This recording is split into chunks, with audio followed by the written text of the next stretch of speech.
Russia Ukraine യുദ്ധം ആഗോള രാഷ്ട്രീയത്തിലും സാമ്പത്തിക രംഗത്തും വലിയ സ്വാധീനം ചെലുത്തിക്കൊണ്ടിരിക്കുകയാണ്. ഈ സംഘർഷത്തിന്റെ പശ്ചാത്തലത്തിൽ റഷ്യയിൽ നിന്ന് എണ്ണ വാങ്ങുന്നത് തുടരുന്ന ഇന്ത്യക്കെതിരെ US പ്രസിഡന്റ് ഡൊണാൾഡ് ട്രംപിന്റെ ഉന്നത സഹായി സ്റ്റീഫൻ മില്ലർ രൂക്ഷ വിമർശനവുമായി രംഗത്ത് വന്നു. ഇന്ത്യ പരോക്ഷമായി റഷ്യയുടെ യുദ്ധത്തിന് ധനസഹായം നൽകുകയാണെന്ന് അദ്ദേഹം ആരോപിക്കുകയും ചെയ്തു. മോസ്കോയിൽ നിന്ന് എണ്ണ വാങ്ങുന്നത് തുടരുന്ന രാജ്യങ്ങൾക്കെതിരെ ട്രംപ് ഭരണകൂടം സമ്മർദ്ദം ശക്തമാക്കുന്നതിനിടയിലാണ് ഈ പ്രസ്താവനകൾ വരുന്നത്. ഇത് ഇന്ത്യയുടെ വിദേശ നയത്തിലും സാമ്പത്തിക താൽപര്യങ്ങളിലും വലിയ വെല്ലുവിളികൾ ഉയർത്തുകയും ചെയ്യുന്നുണ്ട്. ട്രംപിന്റെ ഏറ്റവും സ്വാധീനമുള്ള ഉപദേഷ്ടാക്കളിൽ ഒരാളായ സ്റ്റീഫൻ മില്ലർ റഷ്യയിൽ നിന്ന് എണ്ണ വാങ്ങി ഈ യുദ്ധത്തിന് ധനസഹായം നൽകുന്നത് ഇന്ത്യ തുടരുന്നത് സ്വീകാര്യമല്ലെന്ന് ട്രംപ് വളരെ വ്യക്തമായി തന്നെ പറഞ്ഞു. ട്രംപിന്റെ ഏറ്റവും സ്വാധീനമുള്ള ഉപദേഷ്ടാക്കളിൽ ഒരാളായ സ്റ്റീഫൻ മില്ലർ റഷ്യയിൽ നിന്ന് എണ്ണ വാങ്ങി ഈ യുദ്ധത്തിന് ധനസഹായം നൽകുന്നത് ഇന്ത്യ തുടരുന്നത് സ്വീകാര്യമല്ലെന്ന് ട്രംപ് വളരെ വ്യക്തമാക്കി പറഞ്ഞു എന്ന് സൺഡേ മോർണിംഗ് ഫ്യൂച്ചേഴ്സിൽ വ്യക്തമാക്കി. ട്രംപിന്റെ വീക്ഷണകോണിൽ നിന്നുള്ള ഈ പ്രസ്താവന ഭാവിയിൽ US ഭരണകൂടം ഈ വിഷയത്തിൽ കൈക്കൊള്ളാൻ സാധ്യതയുള്ള കർശന നിലപാടുകളുടെ സൂചനയാണ് നൽകുന്നത്. റഷ്യയുമായുള്ള ഇന്ത്യയുടെ എണ്ണ വ്യാപാരത്തിന്റെ വ്യാപ്തിയിൽ മില്ലർ അത്ഭുതം പ്രകടിപ്പിക്കുകയും ചെയ്തു. അദ്ദേഹം അഭിപ്രായപ്പെട്ടത് റഷ്യൻ എണ്ണ വാങ്ങുന്നതിൽ ഇന്ത്യ അടിസ്ഥാനപരമായി ചൈനയുടെ ബന്ധത്തിലാണെന്ന് അറിയുമ്പോൾ ആളുകൾ ഞെട്ടിപ്പോകുമെന്നാണ്. അതൊരു അത്ഭുതകരമായ വസ്തുതയാണ്. ഇത് ഇന്ത്യയുടെ നിലവിലെ ഊർജ്ജ ഇറക്കുമതി നയത്തെക്കുറിച്ച് അമേരിക്കൻ നയതന്ത്ര വൃത്തങ്ങളിൽ നിലനിൽക്കുന്ന ആശങ്കയാണ് പ്രതിഫലിപ്പിക്കുന്നത്. അമേരിക്കയുടെ ശക്തമായ സമ്മർദ്ദം ഉണ്ടായിരുന്നിട്ടും ഇന്ത്യ തങ്ങളുടെ റഷ്യൻ എണ്ണ വാങ്ങലുകൾ നിർത്തുന്നതിന്റെ ഒരു ലക്ഷണവും കാണിച്ചിട്ടില്ല. റിപ്പോർട്ടുകൾ പ്രകാരം റഷ്യയിൽ നിന്ന് എണ്ണ ഇറക്കുമതി ചെയ്യുന്നത് തുടരുമെന്ന് ഇന്ത്യൻ സർക്കാർ വൃത്തങ്ങൾ അറിയിക്കുകയും ചെയ്തു. ഇന്ത്യയുടെ ഈ നിലപാടിന് പിന്നിൽ വ്യക്തമായ സാമ്പത്തിക കാരണങ്ങളുമുണ്ട്. റഷ്യയിൽ നിന്ന് കുറഞ്ഞ വിലയ്ക്ക് എണ്ണ ലഭിക്കുന്നത് ഇന്ത്യക്ക് വലിയ സാമ്പത്തിക നേട്ടമാണ്. ലോകത്തിലെ മൂന്നാമത്തെ വലിയ എണ്ണ ഉപഭോക്തൃ രാജ്യമായ ഇന്ത്യക്ക് ഉയരുന്ന ആഗോള എണ്ണവിലയുടെ പശ്ചാത്തലത്തിൽ ഈ വിലക്കുറവ് അത്യാവശ്യവുമാണ്. ഇത് രാജ്യങ്ങളുടെ പണപ്പെരുപ്പം നിയന്ത്രിക്കുന്നതിനും സാധാരണക്കാരുടെ ജീവിതഭാരം കുറയ്ക്കുന്നതിനും സഹായിക്കുന്നു.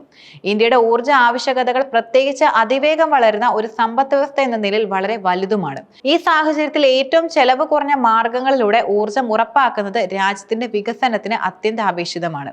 US യൂറോപ്യൻ ഉപരോധങ്ങൾക്കിടയിൽ റഷ്യൻ എണ്ണയ്ക്ക് ആഗോള വിപണിയിൽ ആവശ്യക്കാർ കുറഞ്ഞപ്പോൾ ഇന്ത്യ ഇത് ഒരു അവസരമായി കാണുകയായിരുന്നു. ഇത് വെറും സാമ്പത്തിക നേട്ടം മാത്രമല്ല, രാജ്യത്തിന്റെ ഊർജ്ജ സുരക്ഷ ഉറപ്പാക്കുന്നതിനുള്ള ഒരു തന്ത്രപരമായ നീക്കം കൂടിയാണ്. എന്നിരുന്നാലും സ്റ്റീഫൻ മില്ലർ തന്റെ വിമർശനത്തെ മയപ്പെടുത്തിക്കൊണ്ട് ട്രംപിന് ഇന്ത്യൻ പ്രധാനമന്ത്രി നരേന്ദ്രമോദിയോടുള്ള ബന്ധം അതിശക്തമായതെന്ന് വിശേഷിപ്പിക്കുകയും ചെയ്തു. ഇത് ഇന്ത്യയുമായുള്ള ബന്ധം പൂർണ്ണമായി വഷളാക്കാതെ സമ്മർദ്ദം ചെലുത്താനുള്ള അമേരിക്കയുടെ തന്ത്രപരമായ നീക്കമായിട്ടാണ് വിലയിരുത്തപ്പെടുന്നത്.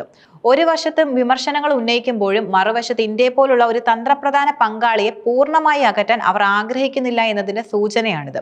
ട്രംപിന്റെ പ്രസ്താവനകൾ കേവലം വാക്കുകൾക്കപ്പുറം വലിയ നയപരമായ പ്രത്യാഘാതങ്ങൾ ഉണ്ടാക്കാനും സാധ്യതയുണ്ട്. ജൂലൈ 30-ന് ഡൊണാൾഡ് ട്രംപ് ഇന്ത്യൻ ഉൽപ്പന്നങ്ങൾക്ക് 25% തീരുവ പ്രഖ്യാപിക്കുകയും ഇന്ത്യ റഷ്യ ആയുധങ്ങളും എണ്ണയും വാങ്ങുന്നതിന് സാധ്യമായ പിഴകളെക്കുറിച്ച് മുന്നറിയിപ്പ് നൽകുകയും ചെയ്തു. തീരുവ പ്രഖ്യാപനത്തിന് തൊട്ടു പിന്നാലെ മോസ്കോയുമായുള്ള ന്യൂഡൽഹിയുടെ ബന്ധത്തിനെതിരെ ട്രംപ് രൂക്ഷമായ ആക്രമണം അഴിച്ചുവിട്ടു. ഇരു രാജ്യങ്ങളെയും നിർജീവ സമ്പദ് വ്യവസ്ഥകൾ എന്ന് തള്ളിക്കളഞ്ഞ അദ്ദേഹം ഇന്ത്യ റഷ്യയുമായി എന്ത് ചെയ്യുമെന്നത് തനിക്ക് കാര്യമല്ലെന്ന് തുറന്നു പറഞ്ഞു. ഇത് ട്രംപിന്റെ അമേരിക്ക ഫസ്റ്റ് എന്ന നയത്തിന്റെ ഭാഗമായി സ്വന്തം സാമ്പത്തിക താൽപര്യങ്ങൾക്ക് മുൻഗണന നൽകുന്ന സമീപനത്തെയാണ് സൂചിപ്പിക്കുന്നത്. യുക്രൈനുമായുള്ള സമാധാന കരാറിന് റഷ്യ സമ്മതിച്ചില്ലെങ്കിൽ റഷ്യയിൽ നിന്ന് എണ്ണ വാങ്ങുന്നത് തുടരുന്ന ഏതൊരു രാജ്യത്തിൽ നിന്നുമുള്ള ഇറക്കുമതിക്ക് 100% വരെ ഉയർന്ന തീരുവ ചുമത്തുമെന്ന് പരിഗണിക്കുമെന്നും ട്രംപ് മുന്നറിയിപ്പ് നൽകിയിട്ടുണ്ട്. ഇത് ഇന്ത്യയെ പോലുള്ള രാജ്യങ്ങൾക്ക് വലിയ സാമ്പത്തിക ഭീഷണിയാണ് ഉയർത്തുന്നത്. US വിപണിയിലേക്കുള്ള കയറ്റുമതി ആശ്രയിക്കുന്ന ഇന്ത്യൻ സമ്പദ് വ്യവസ്ഥകളെ ഇത് സാരമായി തന്നെ ബാധിക്കും. ഇത് ഇന്ത്യയുടെ സാമ്പത്തിക വളർച്ചയെ മന്ദഗതിയിലാക്കാനും അതുവഴി തൊഴിലില്ലായ്മ വർദ്ധിപ്പിക്കാനും സാധ്യതയുണ്ട്. US സ്റ്റേറ്റ് സെക്രട്ടറി മാർക്കോ റൂബിയോയും മോസ്കോയുമായുള്ള ഇന്ത്യയുടെ വളർന്നുവരുന്ന ബന്ധത്തെ വിമർശിച്ചു. ഇന്ത്യയെ തന്ത്രപരമായ പങ്കാളി എന്ന് വിളിച്ച അദ്ദേഹം റഷ്യയുമായുള്ള എണ്ണ വ്യാപാരം US ഇന്ത്യ ബന്ധത്തിൽ അസ്വസ്ഥത സൃഷ്ടിക്കുമെന്ന ഒരു പോയിന്റ് ആണെന്നും പറഞ്ഞു. ഇന്ത്യ ഒരു പ്രധാന സഖ്യകക്ഷിയായി നിലനിർത്താൻ US ആഗ്രഹിക്കുന്നുണ്ടെങ്കിലും റഷ്യയുമായുള്ള അതിന്റെ ഊർജ്ജ ബന്ധം ഒരു തടസ്സമായി അവർ കാണുന്നു എന്നതാണ് ഈ പ്രസ്താവനകൾ വ്യക്തമാക്കുന്നത്. ഇൻഡോ പസഫിക് മേഖലയിൽ ചൈനയുടെ സ്വാധീനം ചെറുക്കുന്നതിന് ഇന്ത്യയുടെ പിന്തുണ അമേരിക്കയ്ക്ക് അത്യന്താപേക്ഷിതമാണ്. അതുകൊണ്ട് തന്നെ റഷ്യയുമായുള്ള ഇന്ത്യയുടെ ബന്ധം US ഇന്ത്യ സഹകരണത്തിൽ വിള്ളലുകൾ ഉണ്ടാക്കുന്നത് അമേരിക്കയ്ക്ക് ഗുണകരമല്ല. കഴിഞ്ഞ കുറച്ച് വർഷങ്ങളായി ഇന്ത്യയുടെ റഷ്യൻ എണ്ണ ഇറക്കുമതി അതിവേഗം വളർന്നു. റിപ്പോർട്ടുകൾ പ്രകാരം 2021 യുക്രൈൻ യുദ്ധത്തിന് മുമ്പ് ഇന്ത്യയുടെ എണ്ണയുടെ 3% മാത്രമേ റഷ്യയിൽ നിന്നുണ്ടായിരുന്നുള്ളൂ. എന്നാൽ ഈ സംഖ്യ ഇപ്പോൾ മൊത്തം എണ്ണ ഇറക്കുമതിയുടെ 35%-നും 40%-നും ഇടയിലായി ഉയർന്നു. ഈ കുത്തനെയുള്ള വർധനവിന് കാരണം റഷ്യൻ എണ്ണയുടെ ലഭ്യതയും വിലക്കുറവുമാണ്. ലോകരാജ്യങ്ങൾ റഷ്യയ്ക്ക് ഉപരോധം ഏർപ്പെടുത്തിയപ്പോൾ അവർക്ക് എണ്ണ വിൽക്കാൻ പുതിയ വിപണികൾ ആവശ്യമായി വന്നു. ഈ സാഹചര്യത്തിൽ ഇന്ത്യയും ചൈനയും പ്രധാന ഉപഭോക്താക്കളായി മാറി. ഇത് ഇന്ത്യയുടെ ഊർജ്ജ വിതരണ സ്രോതസ്സുകളിൽ വൈവിധ്യം കൊണ്ടുവരാൻ സഹായിച്ചു എന്നതും ഒരു നേട്ടമാണ്. എന്നാൽ ഇത് അമേരിക്ക ഉൾപ്പെടെയുള്ള പാശ്ചാത്യ രാജ്യങ്ങളുമായി നയതന്ത്ര ബന്ധത്തിൽ വലിയ പിരിമുറുക്കങ്ങൾ സൃഷ്ടിക്കുന്നുമുണ്ട്. ഊർജ്ജ വിതരണത്തിന്റെ കാര്യത്തിൽ ഒരു രാജ്യത്തെ മാത്രം അമിതമായി ആശ്രയിക്കുന്നത് ഭാവിയിൽ വെല്ലുവിളികൾ സൃഷ്ടിച്ചേക്കാമെന്ന പാഠം റഷ്യ-യുക്രൈൻ യുദ്ധം നൽകിയിരുന്നു. അതുകൊണ്ട് തന്നെ ഇന്ത്യയുടെ ഈ നീക്കം തന്ത്രപരമാണെങ്കിലും അത് സഖ്യരാജ്യങ്ങളുമായുള്ള ബന്ധത്തിൽ വലിയ സമ്മർദ്ദം ചെലുത്തും. റഷ്യയുമായുള്ള ഇന്ത്യയുടെ ഊർജ്ജ വ്യാപാരം ഒരു പ്രധാന നയതന്ത്ര വിഷയമായി മാറും.